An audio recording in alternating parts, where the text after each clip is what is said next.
So the day I thought would never come has finally come. This Alyssa Mercante situation is wild in that she's fired. She's gone. She is no longer at Kotaku. Welcome back to Words of Paradise. I'm your host, Leon Idle, and is this cause for celebration? That's the question, because while she is no longer at Kotaku, and that is confirmed by her own admission, I think she's actually on to bigger and better things that could actually mean worse for the gaming industry. So we're going to go ahead and get into all this information before we do hit that subscribe button. I'm a nerdy news channel. I cover nerdy news almost every day. And, you know what? Let's mention no words. Let's get into it. So this is, first of all, I want to say shout out to my boy Hypno. Thank you for posting this. But he has the screen capped what she has said, her own words. Work news. After exactly 2 years, I've decided to leave Kotaku in my role as senior editor. I am eternally grateful for Kotaku's editorial team and all they taught me during my time there. Now, that's an interesting statement. I'm sure they taught you nothing. You were so haughty and high and mighty that you probably think you taught them. I mean, what really are you actually giving them credit for teaching you? Because that just doesn't seem like your style. You are so self-righteous and conceited. But man, that's neither here nor there. They are some of the best in the business. Alright, and I will be forever proud to have shared a masthead with them. They continuously fight to maintain the editorial pillars that make Kotaku great, and to hold on to their journalistic integrity. Oh my goodness gracious. Again, this is journalistic integrity when talking about Kotaku. Now, when you find out what she actually may be going on to do, what the reason she's leaving Kotaku, language like this should have you ever so worried. Yeah, the journalistic integrity in the face of increasing pressure to compromise that. Right. Aren't you guys the one that kept running defense for Sweet Baby Inc. for literal months on end after it was all but confirmed by everybody what they were up to? Yeah. So where? Yes, of course we want you to compromise. And we want to compromise in, but you know what? This isn't about Kotaku. Not going to get into it. Let's continue. It's been a long few months during which I've learned a lot about myself and my value as both a woman and a writer. Let me tell you, you have neither. You have no value as a woman or as a writer. Just because you have no value as a person. You're a garbage individual with a garbage soul, if you have a soul whatsoever, who uses and abuses people to get to the top, spreads false lives, agendas, propaganda, narratives to suit your own worldview, your own purpose, your own business, and you do it without regards to whoever you have to step on to get there. So whatever you've learned about yourself, you haven't learned enough. We have all learned, however, we have learned the truth. We know, we've been spreading the message that you are a terrible person, and I'm not afraid of saying anything like that, because you know what? If you hadn't sued smashjt yet, if you haven't gotten that lawsuit off against Hypnotic, I'm probably safe as well, you absolute harlot.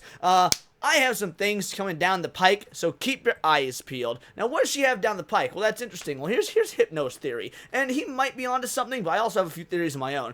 He says, Alyssa Mercante has been fired, supposedly left Kotaku. She claims she has something in the works. Alyssa Mercante is currently traveling to Montreal, Canada. Montreal is where Sweet Baby Inc. is located. Alyssa Mercante will most likely be a DEI consultant for SBI, the company she ran damage control for. Hypno Dominance has spoken. Let's see if it's true. Now, Maybe this is true. Now, first of all, if it is true, I posed the question on Twitter, or X, Alyssa Mercante no longer Kotaku confirmed, but also may work for Sweet Baby Inc. going forward, W or L. I think this is a massive L for us, the gamer, if this is true.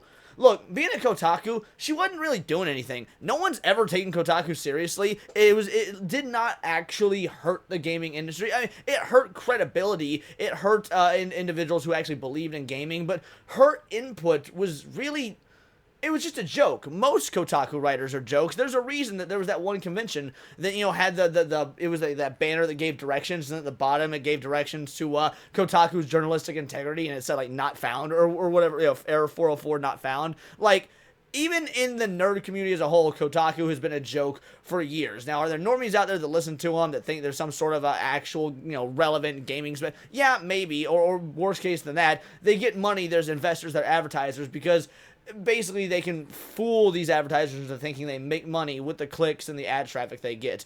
That being said, if she goes to FBI and she actually does have input on gaming, if she actually is able to, you know, do any sort of narrative consultation, if she is able to put her input on games, she will be doing far more harm than just writing frivolous sex articles about, you know, My Little Pony and Super Smash Brothers, or whatever it is that she was writing about. It's like, it's having the actual narrative control is far worse. And we got BS Warren here.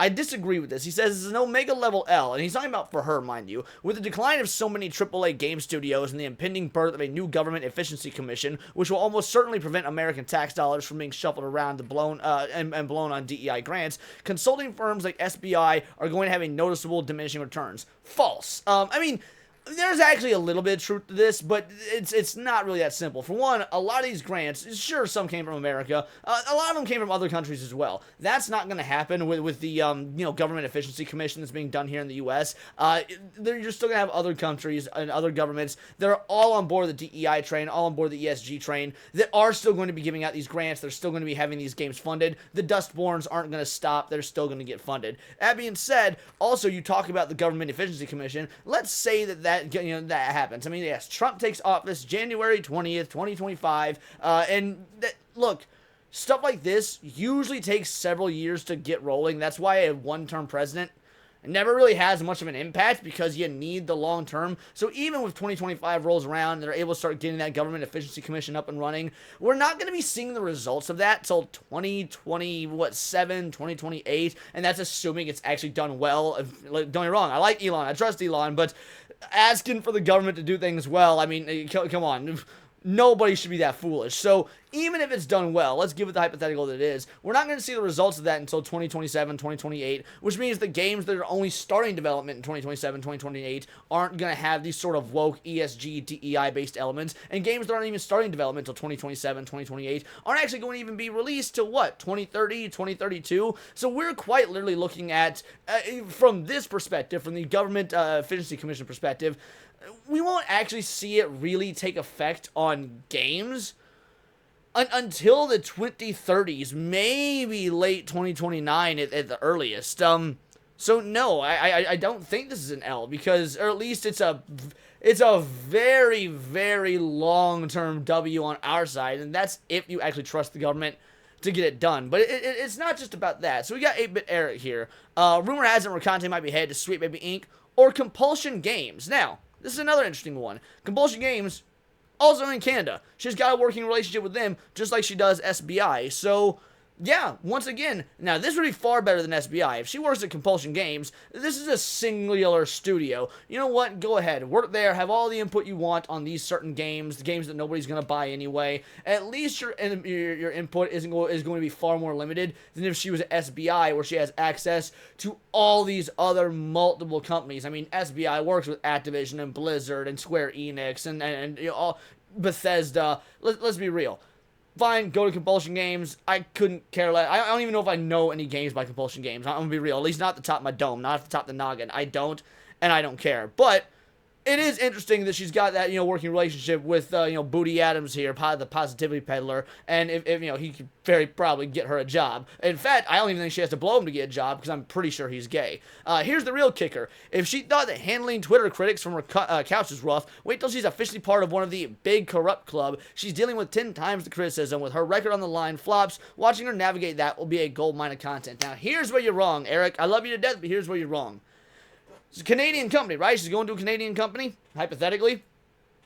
Isn't Canada all about this DEI and woke stuff? They're going to laud her. They're going to pat her on the back. They're just going to tell her how amazing she is for all the work she's doing. And let's say she's not working for a Canadian company. I was talking to Vex Electronica about this. Now, Vex is a Canadian native. Since Alyssa's head to Montreal, I figured I should go right to the source. And what Vex has told me is that, well, Montreal is basically subsidized by the rest of Canada, and in doing so, has some of the lowest cost of living, and their main exports are things like journalism, things like tech, media. Like, that's where a lot of Canada's media stuff is located, is Montreal. You got a little bit in Toronto and Vancouver, but apparently Montreal is actually where it's at, if that's the sort of job you want. So, yeah, I mean, again, I'm no expert, I'm no Canadian, but going off of what a Canadian that covers this stuff on the daily has to say, it wouldn't surprise me at all. She lives in New York City right now, incredibly expensive. So what, you're telling me she can go to Canada,